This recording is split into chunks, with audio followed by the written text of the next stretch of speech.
Magandang buhay sa ating lahat.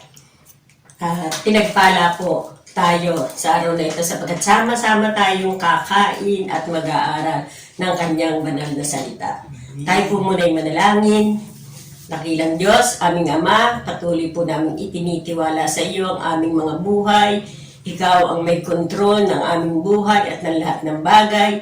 Ikaw ang nakaalam sa mangyayari at sa nangyari na, Panginoon. Lord, loobin mo na ang bawat isa sa amin ay talagang maunawaan at bigyan mo ng karunungan upang patuloy nga naming maintindihan ang mga salita mo na dapat naming ipabuhay. Salamat po, O Diyos. Sa iyo po namin tinatagubilin ang araw na ito. Pagpalain mo po ang lahat ng manonood at makikinig ng iyong banal na salita.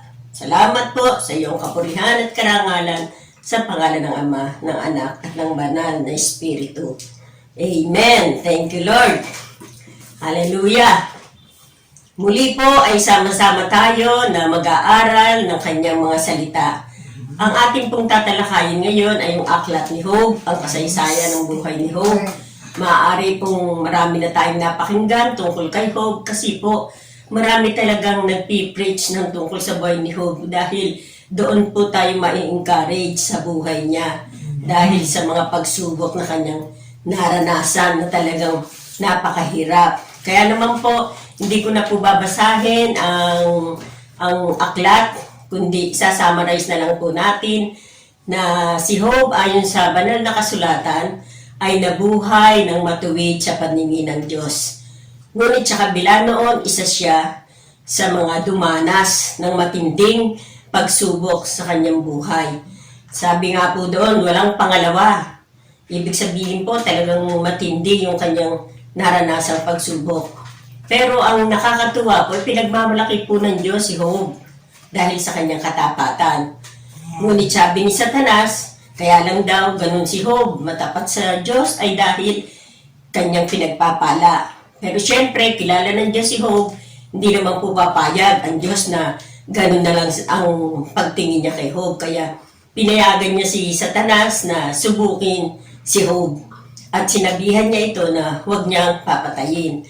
At ganun nga po ang nangyari. Si Job ay nakaranas ng isang matinding pagsubok sa buhay. Sa isang iglap na wala ang kanyang mga anak, na wala ang kanyang kabuhayan, at sa bandang huli yung kanyang kalusugan.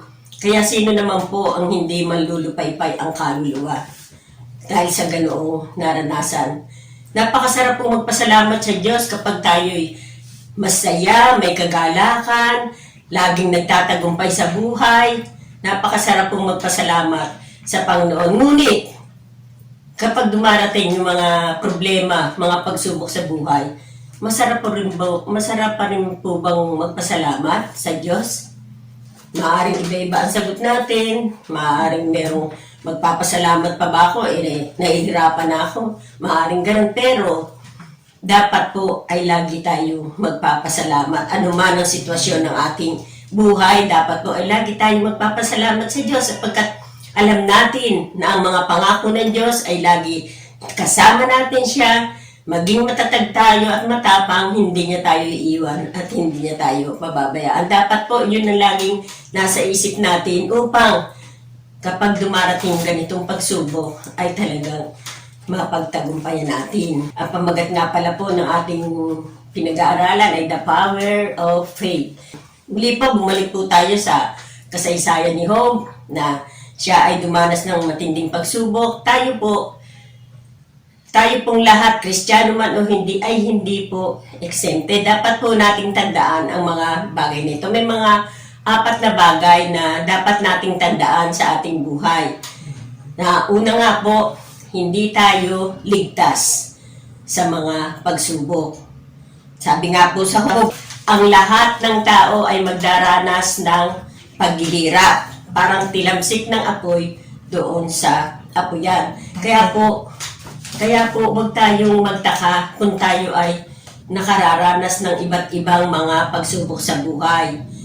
Kaya karamdaman, pag-alis ng kabuhayan, kaya po, lagi po natin tandaan na hindi tayo ligtas dyan. Dahil sinabi nga po ng banal na kasulatan na hindi ligtas ang lahat ng tao na dumanas ng mga iba't ibang mga pagsubok. At yan po ang nangyari kay Job. Bagamat ganun ang nangyari kay Job, alam niyo ba na dapat kapag meron tayong mga pagsubok sa buhay, ay isipin natin na ang Diyos ay lagi nating kasama. Dahil sabi nga po, it is during crisis situation that genuine faith works. Gumagawa ang kapangyarihan ng ating pananampalataya sa ating buhay kung tayo ay nakararanas ng mga pagsubok sa buhay. Kaya nga po, dapat talagang maging matatag tayo. Gaya po ni Job, nung una, talagang sa tindi ng kanyang paghihirap, halos yung kanyang katawan, mula ulo hanggang kanyang katawan, yun po yung talagang matinding kanyang dinamdam eh. Higit sa pagkawala ng kanyang kabuhayan at ng kanyang mga anak. Kaya po, nanlupaypay talaga po si Job. Pero sabi ng kanyang asawa, sa halip na siya ay encourage ng kanyang asawa, ano po yung sabi ng kanyang asawa? Sumpain mo na ang Diyos mo nang mamatay ka na. Ano po ang sabi sa kanya ni Job? Bakit? Mga pagpapala lang ba ang tatanggapin natin sa Diyos? Hindi ba natin tatanggapin yung mga paghihirap na kanyang ibibigay? Sabi ni Job sa kanyang asawa. Pero yung asawa niya, dapat siyang nag-i-encourage sa kanya, siya pang lalong nagpapalugmok sa kanya. Kaya isa pa yun talagang siyempre masakit kay Job na yung asawa niya pa ang magpapabagsak sa kanya. Ang kanyang mga kaibigan, sa halip na siya ay encourage, siya pa ang sinisisiw. Walang magandang mga sinasabi ang kanyang mga kaibigan. Kaya lalong nanlupaypay si Job. Tapos walang taong gustong lumapit sa kanya dahil parang nandidiri na sa kanya dahil nga po nagnanaknak yung kanyang mga sugat na talagang hindi niya matiis ang pagkati nito. Kaya nga po ang ipinangangamot niya na yung bao, yung nyog na, yung bao ng nyog, yun na po yung ipinangkakamot niya. Kaya talagang masasabi nating lupaypay na ang sitwasyon ng buhay ni Job. Kaya naman po dahil sa ganong pagkakataon, ay talagang nagkaroon siya ng pagtatanong sa Diyos. Sabi niya, bakit ginagawa sa kanya ang mga bagay na iyon? Kung titigilan mo na ba ako o ipapaliwanag mo sa akin kung bakit mo ginagawa sa akin to? Ang akala niya, ang Diyos ang gumawa sa kanya ng pagsubok. Hindi niya alam na si Satanas. Kaya yun din po yung dapat nating tandaan na may kalaban tayo na hindi nakikita. Si Satanas, na ang sabi nga po sa John 10:10, nagpunta rito, pumarito ang nagnanakaw para magnakaw, para pumatay at pumuksa. Kaya, alin ba yung pinapatay sa atin ni Satanas? Yung ating pananampalataya, pinapatay niya. Alin yung sinisira niya? Yung ating buhay, sinisira ni Satanas. Alin yung ninanakaw niya? Ninanakaw niya yung ating tiwala sa Diyos. Kaya po, dapat alam din po natin na lagi tayong may kalaban at meron din po tayong kakampi na hindi rin nakikita. Kaya nga po, guys, ng mga nakaraang message, di po ba, meron tayong invisible protection at may invisible kaaway. Kaya dapat po natin itong tandaan na meron tayong kalaban na hindi nakikita, espiritu na hindi nakikita, at talagang yun ang inilalagay sa isip natin. Yung number 2 na natandaan natin ay yung hindi tayo ligtas sa pag-aalilangan. Kasi po, pwede pong dumating sa atin yung pag-aalilangan dahil sa tindi ng ating nararanasan. Di po ba nararanasan natin na magtanong sa Diyos? Lalo na kung namatayan tayo ng mahal sa buhay, asawa o anak, sabihin natin, lalo kung mabait, sasabihin natin bakit siya pa ang kinuha, dahil naman masasama niya, bakit Siya pa yung kinuha. Siya pa yung namatay. Tinatanong natin ang Diyos ng ganun. Pero dahil sa pag-ibig at kapangyarihan ng Diyos sa atin, kaya hindi niya tayo pinarurusahan sa ganong sitwasyon na nagko-question tayo sa Kanya dahil nauunawaan niya tayo dahil sa tindi ng ating dinaranas, kaya tayo nakakapag-alinlangan sa Kanya. Pero dahil sa yung pag-aalinlangan na iyon ay hindi natin dapat na panaigin. Kung tayo'y totoo na nananalig sa ating Diyos, hindi po tayo maaaring daigin ng pag-aalinlangan sa katotohanan. Hindi po pwedeng manalo ang pag-aalinlangan sa katotohanan.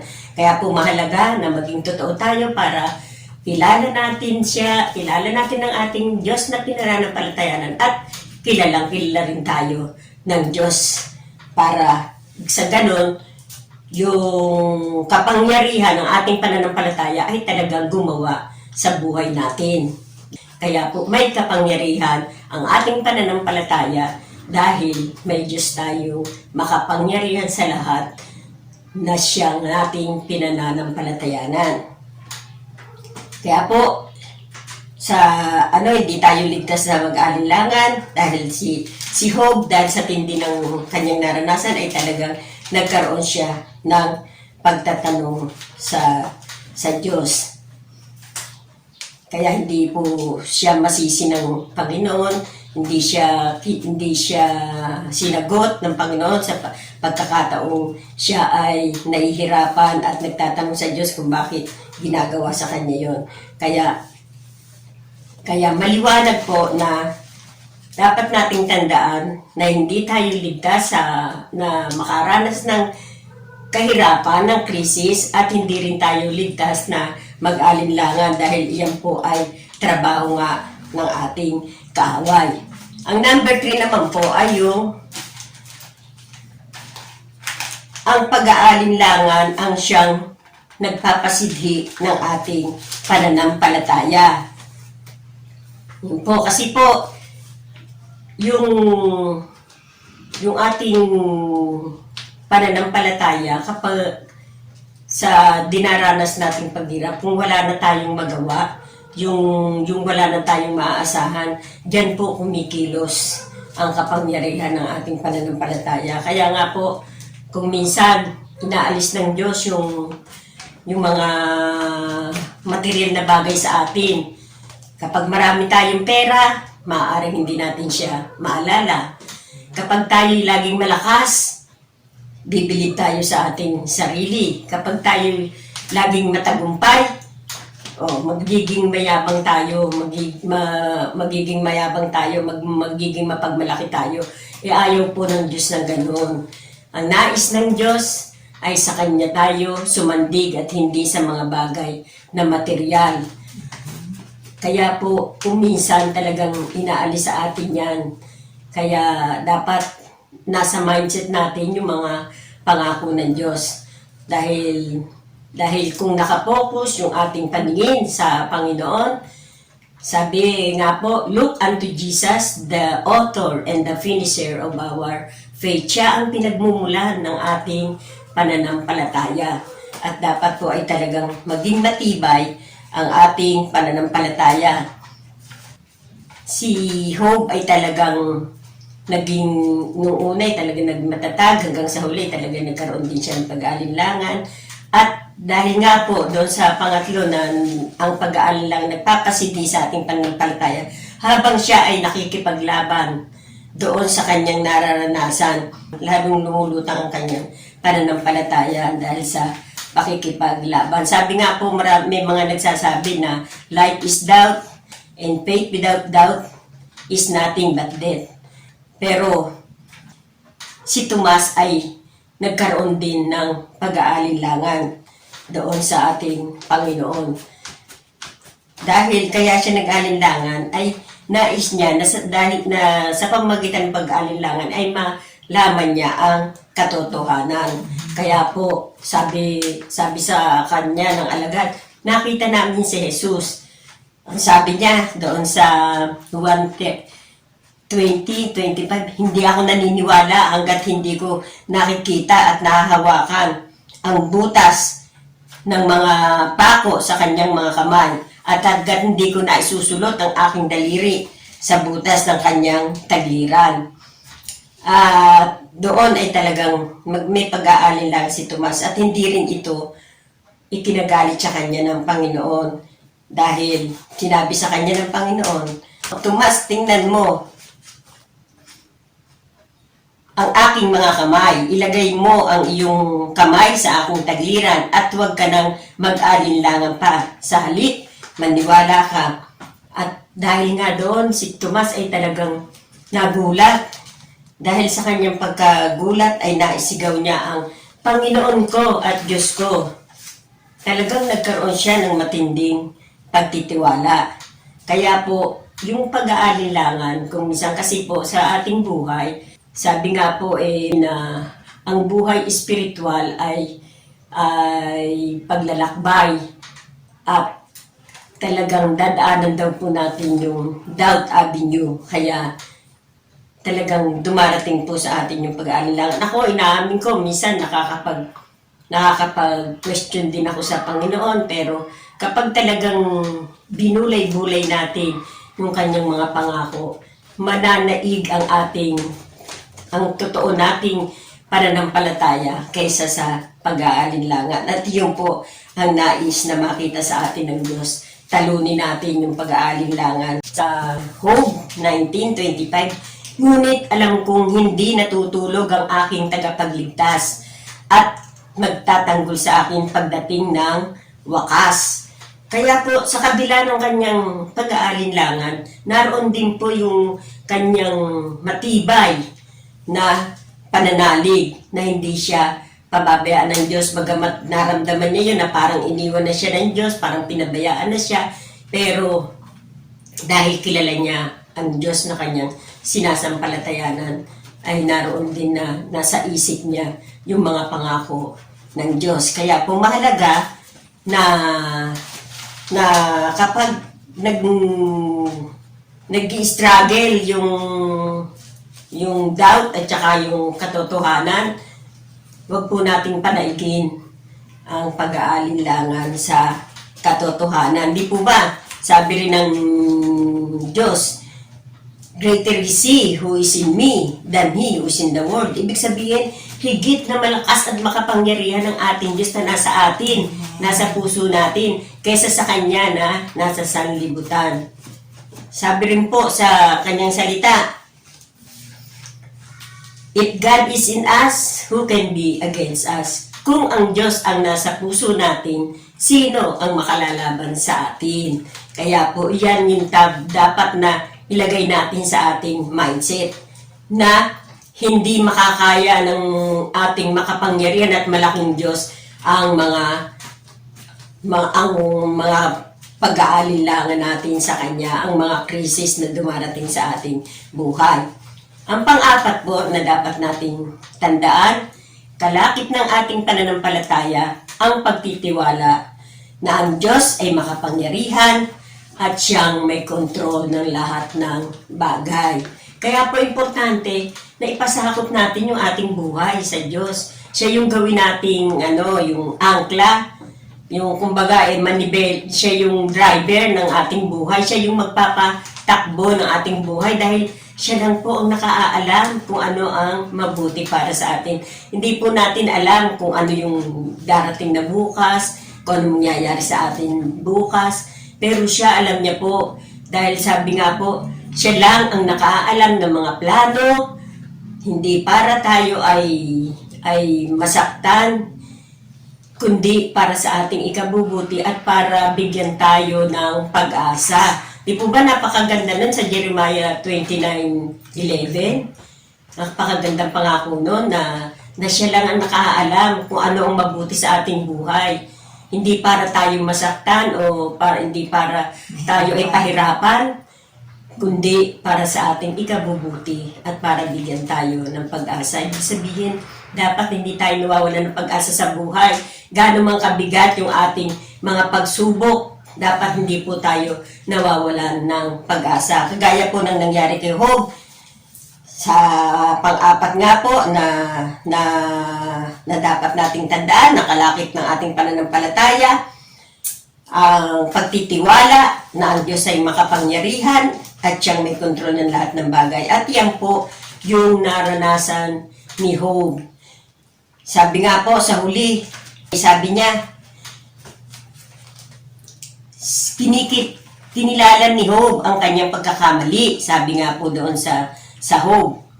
At nooy, sabi niya, nooy nakilala ko kayo dahil sa sinabi ng iba. Subalit ngayon, nakita ko kayo sa sarili kong mga mata. Sa Job 42, 5-6. Sa 6 sabi, kaya ako ngayon ay nagsisisi, ikinahihiya lahat ng sinabi. Sa alabok at tabo, ako ay nakaupo. Sinabi rin po ni Job doon sa, balikan natin yung Job 19, 26-27, ang sabi ni Job, pagkatapos na maubos itong aking buong balat, makikita ko ang Diyos kahit laman ay magnas. Siya'y aking mamasdan at mukha ang makikita.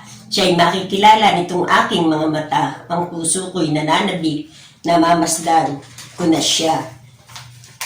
Kita nyo, nagsisi si Job doon sa kanyang mga pagko-question sa Diyos. Na akala niya pinabayaan siya, akala niya pinahirapan siya ng Diyos sa kabila ng kanyang pagiging matuwid at tapat sa Diyos ay nangyari sa kanya yun.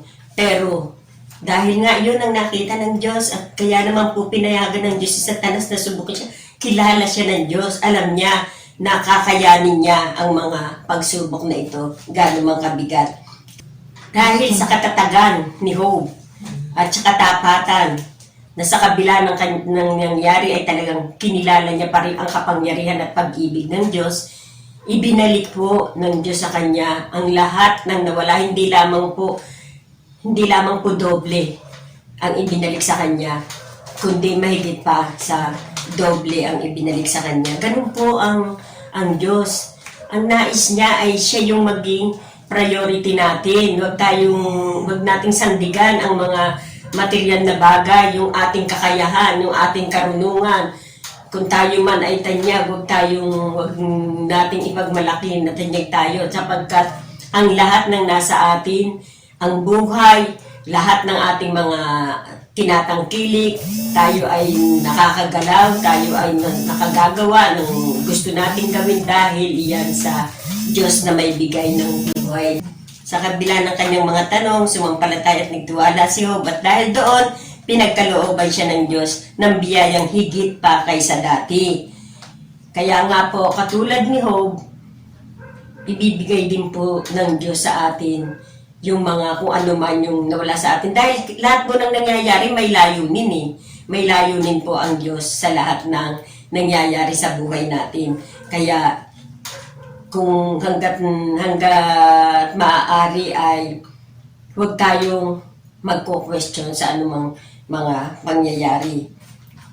At sabi nga po, sa conclusion, kung nais nating maranasan ang kapangyarihan ng ating pananampalataya, magpakatotoo po tayo. Magpakatotoo tayo sa harapan ng Diyos. Huwag po tayong compromising Christian. Huwag po tayong Kristiyano kung araw lang ng linggo, Lunes hanggang Sabado ay hindi po. Kaya po, alam ng Diyos kung sino tayo, kilala niya tayo. At kailangan po ang pananampalataya natin ay mula sa puso at hindi galing sa nguso. Kaya yun po yung dapat na lagi nating tandaan sa ating buhay at hindi niya tayo pababayaan, hindi niya tayo iiwan, lagi niya tayong kasama. Yan po ang talagang ipinangako niya. Sabi nga po, in times of trouble, He is there. In times of need, He is there. Kaya yun po yung ating tandaan na laging kasama natin siya kahit na may kaguluhan. Alam niyo, noong nakaraang lagi akong hinihiga, lagi akong nahihirapang huminga. Sabi ko, kala ko talagang mamamatay na ako. Sabi ko, Lord, Alam ko na hindi mo pa ako kukunin ngayon dahil nga marami pa akong gustong makita sa mga anak ko at sa mga apo ko. Kaya po pag nag-i-inhale, exhale ako, sabi ko, salamat Panginoon. Nag-i-inhale, exhale ako, lagi ako nagpapasalamat. Kahit na talagang, yung para kang nalulunod, hindi mo alam kung saan ka hihinga. Ang hirap pala no, kaya parang pakiramdam mo talagang mamamatay ka na. Yun lamang po ang talagang lagi kong ginagawa. Salamat Panginoon, alam kong hindi mo ako pababayaan. Kaya po talagang napakasarap na magpasalamat sa Diyos anuman ang sitwasyon natin sa buhay. Salamat sa Panginoon. Nawa po ay talagang naunawaan natin at na-encourage tayo sa kanyang mga salita. Purihin ang Panginoon, tayo po'y manalangin. Dakilang Diyos, aming Ama, maraming salamat po sa kasaysayang ito ni Job na talagang nagpakita ng katatagan sa kabila ng mabigat na pagsubok na kanyang naranasan. Sabi nga po, walang pangalawa, kaya po alam namin na talagang matindi ang dinanas ng Job. Bagamat wala pa rin sa kalingkingan ng aming dinaranas ngayon. Sapagkat nagtitiwala kami na alam ng Diyos kung gaano lang ang kaya naming dalhin na problema, sapagkat yun din yung sinabi niya sa kanyang salita na hindi tayo bibigyan ng problema na hindi natin makakayanan. Kaya salamat po dahil sa mga pangako mo, kami ay lumalakas, kami ay talagang hindi nawawala ng pag-asa, sapagkat nariyan ang iyong pag-ibig na hindi nagmamaliw, nariyan ang iyong kahabagan na lagi mong ipinadarama sa amin. Kaya pinupuri ka po namin, pinasasalamatan sa lahat ng mga ginagawa mo sa aming mga buhay. Salamat po. Ito po ang aming dalangin sa pangalan po ng aming Panginoong Jesus. Amen.